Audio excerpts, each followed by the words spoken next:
this was a trial by jury, and something has gone wrong in the architecture of the actual system itself that would allow a jury to come to a decision that these two guys shouldn't be convicted for attacking PC Marsden. Marsden being the one out of the three officers that tackled these people himself at the airport after they'd been violent with other people. So I think there's something wrong with the architecture of the judicial system itself that doesn't make it absolutely clear that to the jury that these two guys should go down. The other thing that I find quite interesting is that when you're in a jury trial, and I've been on a jury, the judge is quite instrumental in directing the jury on how it should interpret certain things, what the importance of certain issues are, and so on. And what seemed to be the critical point here is that there wasn't any actual bodily harm done to PC Marsden. Now, I'm sure you're aware, and most viewers are aware, that certainly when we were younger, if you were merely to abuse a policeman or woman, you'd be in trouble. Correct. But the bar here was set very, very high. The question was whether any actual bodily harm was done. And remember, PC Marsden himself was in a very difficult position because the other two officers with whom he was at the airport were women. And they'd both been viciously attacked by these two guys, and he was the one male guy there having to effectively protect his fellow officers and deal with these two thugs. And so he was put in an invidious position, probably having to take more bolder steps than he would have had to have done if he'd had two male coppers with him. And this raises the third issue in my mind, is whether women police officers, without wishing to denigrate women in any way whatsoever, whether they should be in these kind of potentially violent frontline Yes. duty. Yeah. Why put them in harm's way? Why allow people like Amaz and Amar? It's madness. It's utter madness, Ben. It's absolute madness. Do you expect a female police officer of short stature to deal with terrorists at an airport? Well, exactly, that's the point. And it's this pursuit of progressive discrimination, which, by the way, is at the heart of the breakdown of our criminal justice system. Two-tier criminal justice, starting with the fact that these two women probably shouldn't have been put in a potentially violent position in the first place, being women police officers.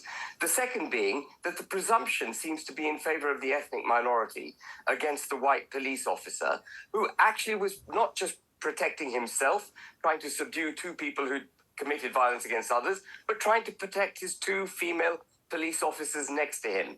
The presumption was against him. The bar was set so high by the judicial system that these two guys were let off against him. Frankly, in my mind, if you even challenge a police officer, if you resist arrest in any shape or form, you should be found guilty. Most definitely. I thought it was ridiculous, by the way, that Donald Trump was flanked by female bodyguards when an attempt was made on his life in the run-up to the election. It's wokery gone mad. Can we in these environments, can we just have big, strong men protecting those around us? I think that would make a lot of sense. Well, Ben, I've reached out to my legal insider who's spoken to me anonymously with their assessment of what's happened in Manchester at the airport. Can I read his remarks to you? Yeah. I'm concerned but not surprised that the trial of the brothers accused of attacking police officers at Manchester Airport has collapsed. Failings like these are becoming increasingly common and destroying the public's dwindling faith in the criminal justice system. My legal insider has gone on to say, as a criminal defence solicitor of over 20 years, I can definitively say that it was right for these men to be charged. Footage, which has been shared repeatedly on social media, documents every second of the alleged attack, which appears to have included very extreme violence against the officers in question. One of the brothers already holds a conviction in connection to the assaults, which only makes the collapse of this trial more unjustifiable. Yeah. He goes on to say, Ben, procedurally, it is correct that second retrials are not typical, though I would argue that the public interest in this trial is so high as to justify an exception. The real issue here is racial factionalism. and the refusal of members of one ethnic or religious group to convict one of their own. Having worked in courts across the country, I've seen multiple cases where trials have collapsed or where defendants have been acquitted despite overwhelming evidence. It's no exaggeration to say that this is a critical threat to the survival of our criminal justice system and raises serious questions as to how well integrated our so-called communities actually are. Your reaction? Well, he's picked up on another point, which is that our criminal justice system now has in amongst it people from ethnic minorities who are effectively giving their own an easy ride. That goes beyond progressive discrimination. That's the result, I suspect, of progressive discrimination, that you have in the body of your institutions people who are basically hijacking your institutions for their own benefit. And this is the breakdown of the United Kingdom. This is where multiculturalism eventually ends up, with us all factionalized, Correct. Trying to look after our own, sectarianism absolutely set in stone, and no one trusting each other. And it comes back to a fundamental point that I've made a number of times, which the government and previous governments refuse to accept, which is that multiculturalism is basically antithetical to a settlement for a country. For a country to be able to be a country, for a society, a community to be a society or a community, there has to be an understanding of each other's values and belief systems. And that's why culture, a common culture, is so important. But when you have different cultures, existing alongside each other, making no effort to integrate or assimilate, you're going to get this complete breakdown, the end of society, the end of communities, and therefore the end of the nation state. And governments are not prepared to face up to this. We've seen this in the microcosm of this legal case, against these two men attacking PC Marsden. But we're seeing examples of this right across the United Kingdom in every aspect of our lives, whether it comes to just employment, whether how you dismiss people from employment, the judicial system, how people are promoted in work, and so on and so forth. I mean, I don't need to remind people, I'm sure, that the RAF had a policy of only hiring fighter pilots from ethnic minorities. There couldn't be a more daft policy in favor of progressive discrimination designed to undermine our own security systems. And I could go on and on. And this has to stop. We've got to understand that a common culture is critical for the security and prosperity of this country, for the country to exist. Well, I completely agree with you. And it's funny how the left dress up these terms, which on paper sound very good, Ben. Anti-racism, multiculturalism, diversity, inclusion. Yeah. These are all positive words masking a twisted, leftist, progressive ideology. Completely. Inclusion. There's nothing inclusive about multicultural silos all operating in distrust of each other. They are exclusive. They're exclusive. They're divisive.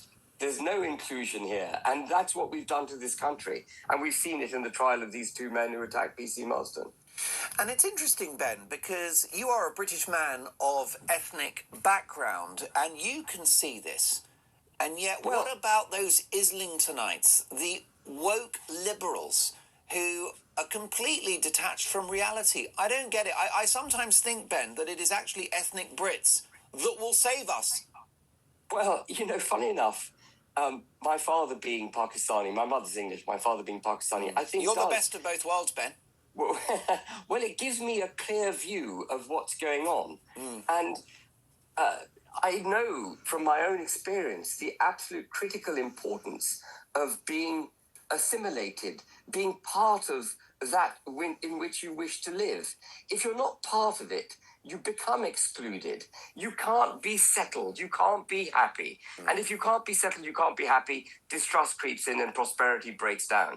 Even our economic, our economic prosperity is undermined by multiculturalism because of the lack of trust that it creates. And of course, progressive discrimination means meritocracy is set aside and we're doing stuff in the pursuit of affirmative action rather than economic benefit. The whole thing is mad.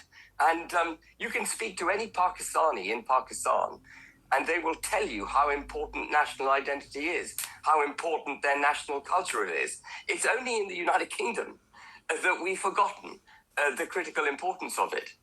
Yes, indeed. And we are mugs for relinquishing what we had. It was treasure and we have squandered it. We've been so complacent, so arrogant, so entitled, Ben, and so irredeemably woke. Can we get now to Henry Novak, who is a teenager who was bleeding out of his own body whilst being handcuffed by cops because they believed his murderer that a racial slur had been made. Now, there's a few things to unpick here. I don't think anyone should be cuffed or arrested for hurty words, even if it's a disgusting racial slur. What does this case tell us about the culture of British policing? Again, I think it's another a good example, good not being perhaps the best description, but you know, it's a very pertinent example of how this progressive discrimination is playing out. The presumption, I think it was 3 women officers came to the scene and found Novak on the ground, and the presumption in their minds was the white guy must be guilty. Yeah. And when the Sikh guy with his kirpan accused him of racist comments, well, that was enough, because hurty words have now become the new criminal. You know, what the police are targeting is criminality.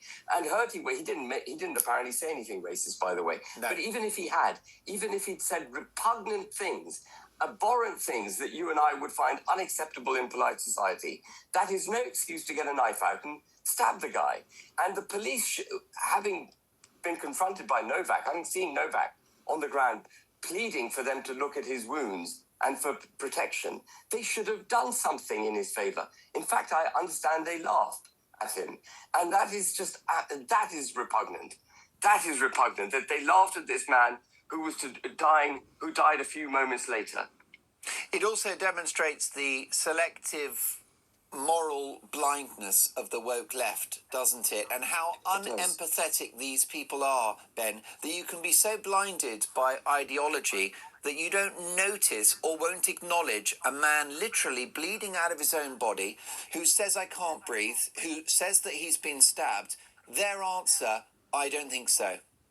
Yeah, and, you know, where does this head? This heads to what I would loosely define as a native population in the United Kingdom that is going to kick off against the institutions that govern it if the institutions don't get a grip themselves. The institutions, our government, need to wake up to the very serious damage that's taken place. Otherwise, the people will eventually take matters into their own hands, and that won't be good for anyone. Most definitely. Ben, we love having you on the show. I hope you have an excellent Saturday, and we look forward to catching up soon. My thanks to Ben Habib, who is the leader of Advance UK.